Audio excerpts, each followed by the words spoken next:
मुस्कुरा दिया और अपने मन में कहा, कैसे बताऊं पिया, तुम्हारी माँ के एक्सीडेंट की वजह मेरा भाई है। उस दिन तो मैं अपने भाई का गुनाह अपने सर पर ले लिया और तुम्हारे भाई की नज़र में दुश्मन बन गया। यही सब सोच रहा था। अमन ने पिया और शिव को गले लगा कर देखा तो सर नीचे झुका कर कहा, सर आज आपकी एक बहुत इम्पोर्टेंट मीटिंग है।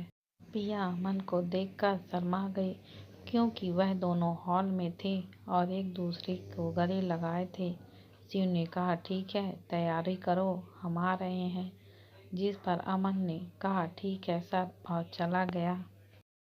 शिव भी देखकर मुस्कुरा दिया और फिर अपना कोट का बटन लगाकर कार में आया और चल दिया। शिव ने कहा, अमन, इस बार घर की सिक्योरिटी में कुछ भी भूल चूक नहीं होनी चाहिए, नहीं तो तुम सब अपनी जान से इस दुनिया से चले जाओगे, समझे? अमन ने कहा, सर इस बार ऐसा नहीं होगा। शिव ने कहा, ठीक है, होना भी नहीं चाहिए। पिया रूम में बैठी थी कि तभी वोमिटिंग जैसा हुआ तो भागकर वॉशरूम में आकर वोमिटिंग करने लगी। कुछ देर तक करने के बाद वॉशरूम से बाहर आई और बेड पर आकर लेट गई क्योंकि पिया को थकावट जैसा लग रहा था और चेहरा पीला पड़ गया था। पिया बेड पर लेटी वैसे ही गहरी नींद में चली गई। वहीं वंश पिया के लिए परेशान हो रहा था। काव्या समझा रही थी लेकिन वंश कुछ भी नहीं सुन रहा था। सुनील ने कहा, सर मैम शिव सिंह के घर में है और घर की सिक्योरिटी बहुत टाइट हो गई है और घर के चारों तरफ गार्ड रखे गए हैं और खबरों से पता चला है कि मैम यहाँ से भागने के बाद सीधा हॉस्पिटल गई थी और सुबह ही शिव सिंह के घर पहुँची हैं। वंश ने गुस्से से सुनील का कॉलर पकड़कर कहा, तुम मुझे बताओ मत, मेरी बहन को मेरे पास लाओ, समझे? और शिव की कमजोरी के बारे में बताओ। सुनील डर गया अंदर से लेकिन चेहरे पर अपने डर का नामो निशान नहीं दिखाया। वंश ने सुनील का कॉलर ठीक करते हुए दांत पीसते हुए कहा, समझ गए ना, तो अब जाओ। सुनील जल्दी से रफू चक्कर हो गया। काव्या ने वंश के पास आकर एक थप्पड़ लगा दिया और कहा, तुमने अगर पिया को जबरदस्ती यहाँ लाए तो मेरा मरा चेहरा देखोगे, समझे? हम कब से समझा रहे हैं कि पिया शिव से बहुत प्यार करती है, लेकिन तुम्हारे दिमाग में यह बात घुसती क्यों नहीं है कि पिया शिव के लिए बेपनाह मोहब्बत करती है और वो शादीशुदा है। शिव का हक है पिया पर। वंश ने अपने चेहरे पर हाथ रखकर काव्या को देख रहा था जो इस समय गुस्से में देख रही थी। तभी काव्या बेहोश हो गई तो वंश ने पकड़ लिया और अपनी बाहों में उठाकर कमरे में लाया और बेड पर ठीक से सुलाया और माथे को चूम कर कहा, सॉरी माँ, हमने आपको दुखी कर दिया, लेकिन अब नहीं, अब हम आपको खुद से दूर नहीं जाने देंगे। और रही बात पिया की तो हम पिया को जल्द ही अपने पास लाएंगे, लेकिन वो खुद ही अपने मन से यहाँ आएगी। वो समय भी आने वाला है। हम जानते हैं पिया की शादी हो गई है, लेकिन हम यह जानते हैं कि शिव पिया के लिए सही लाइफ पार्टनर नहीं है। और खड़ा होकर कमरे से बाहर चला गया। कब सुबह से शाम हो गई पता ही नहीं चला। पिया की आंखें खुली और उसकी नज़र घड़ी पर गई तो उठकर बैठ गई और बोली, मुझे इतना समय हो गया सोते हुए। तभी फिर से पिया वोमिटिंग जैसा लगा तो पिया जल्दी से उठकर वॉशरूम आ गई। कुछ देर बाद आई और मिरर के सामने आकर खुद को देखा और खुद को ठीक करके नीचे आई। लिया ने पिया का पीला चेहरा देखकर पूछा, क्या हुआ बेटा, तुम ठीक नहीं लग रही हो और लंच भी नहीं किया। पिया ने कहा, कुछ नहीं आंटी, वो क्या है ना, रात को हॉस्पिटल गई थी और सुबह आई थी, इसलिए थकावट से सो गई थी और कुछ नहीं हुआ। लेकिन यह बात शिव को मत बताइएगा, नहीं तो वो परेशान हो जाएंगे, जो हम नहीं चाहती। लिया ने कहा, ठीक है, मैं अभी चाय बना कर लाती हूँ जिससे तुम थकावट फील नहीं होगी। पिया ने कहा, ठीक है आंटी। लिया चली गई तो फिर पिया बाहर गार्डन पर आ गई।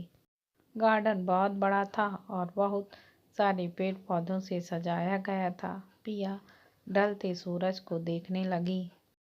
वहीं जमीन पर लेट गई और उस पर वाइट फूल गिर रहे थे। लिया चाय लेकर आई और बोली, बेटी आ जाओ। लिया खड़ी होकर लिया के पास आकर चाय पीती हुई बातें करने लगी। पिया को लिया ने कहा, बेटा मैं तुमसे एक बात बोलूं? पिया ने कहा, कहिए। लिया ने कहा, बेटा तुम्हारी शादी को अब 2 साल से ज़्यादा होने वाला है, तो आगे के बारे में क्या सोचा है? पिया, मैं जो कह रही हूँ वो तुम समझ पा रही हो ना? पिया ने कहा, हाँ आंटी मैं समझ रही हूँ। लिया ने कहा, ठीक है तुम बैठो, मैं खाने की तैयारी कर लूँ, नहीं तो लेट हो जाएगा। लिया के जाने के बाद पिया वहीं गार्डन पर बैठ गई और पिया गाती हुई खुद को साड़ी में समेटे कर खड़ी होकर गाए जा रही थी। शिव की कार आ गई। एक गार्ड ने कार का गेट खोला। शिव बाहर आया। शिव घर में जा ही रहा था कि आवाज़ सुनकर मुस्कुरा दिया और अपने कदम रोक लिया। शिव ने मेड से पूछा, पिया कहाँ है? मेड ने कहा, मैम गार्डन में है। शिव गार्डन में देखा तो खुश हो गया और अपने कदम पिया के पास ले जाने लगा। पिया अपने ही ख्यालों में बस गाना गाए जा रही थी। उसे किसी भी चीज़ का होश नहीं था कि आसपास क्या हो रहा है। शिव ने पिया को अपनी बाहों में भर लिया। पिया भी शिव के एहसास को महसूस कर अपनी आँखों को बंद करके शिव के प्यार को महसूस करने लग गई।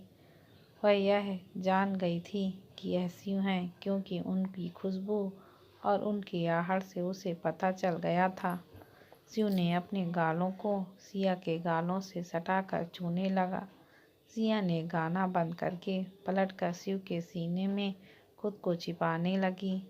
शिव पिया का छोटे से बच्चे की तरह हरकतें करते देख मुस्कुरा दिया और पिया को अपने सीने से लगा लिया और कहा, जान तुम बहुत अच्छा गाती हो, पहले कभी नहीं सुनाया।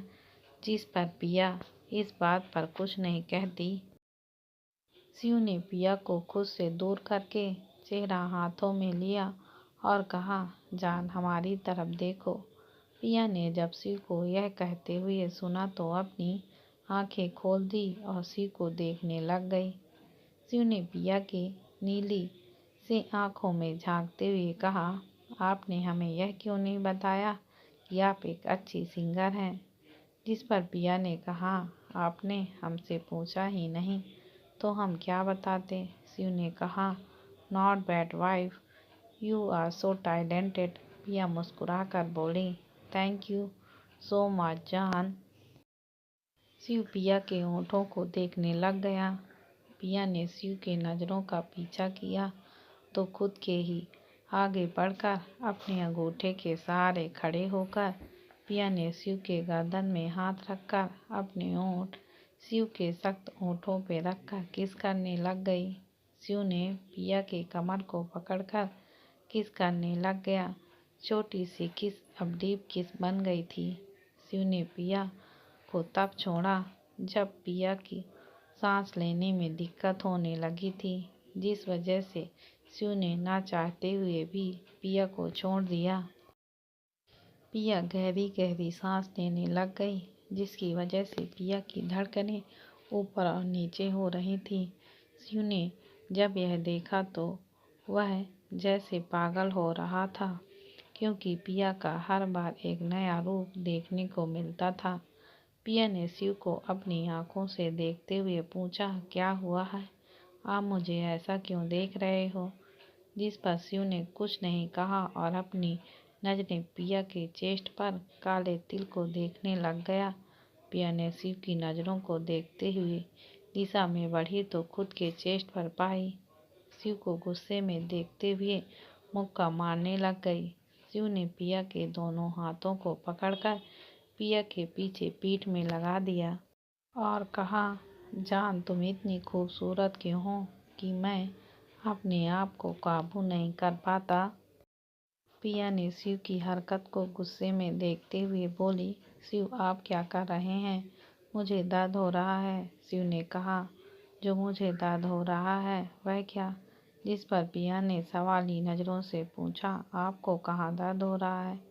शिव ने एक हाथ से अपने दिल पर रखकर कहा, इस दर्द का तुम ही बताओ, मैं अपने आप को कैसे काबू करूं? जब तुम्हें देखता हूं तो मैं पागल सा हो जाता हूं।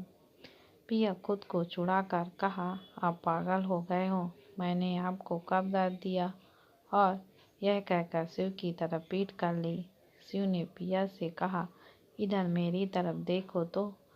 और उसने खुद ही अपने मन में कहा, यह कुछ भी नहीं समझती है।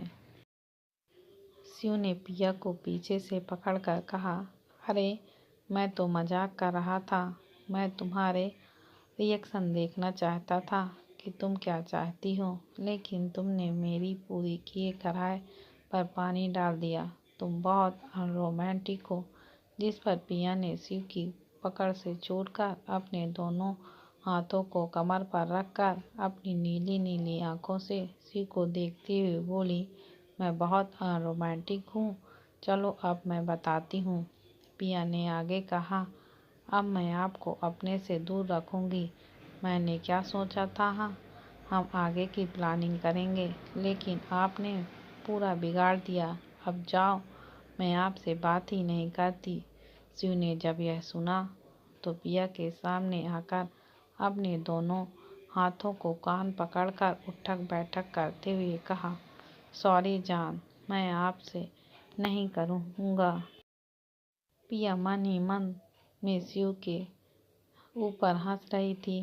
पिया शिव को इग्नोर करके घर में आ गई और लिया से बोली, आंटी मुझे भूख लगी है, क्या आप मुझे खाना दे देंगी? शिव खुद को इग्नोर होता देखकर गुस्सा हो गया और पिया के पास आकर पिया को अपनी तरफ खींचा। पिया इस झटके के लिए रेडी नहीं थी और सीधा शिव के मजबूत चेस्ट से टकरा गई।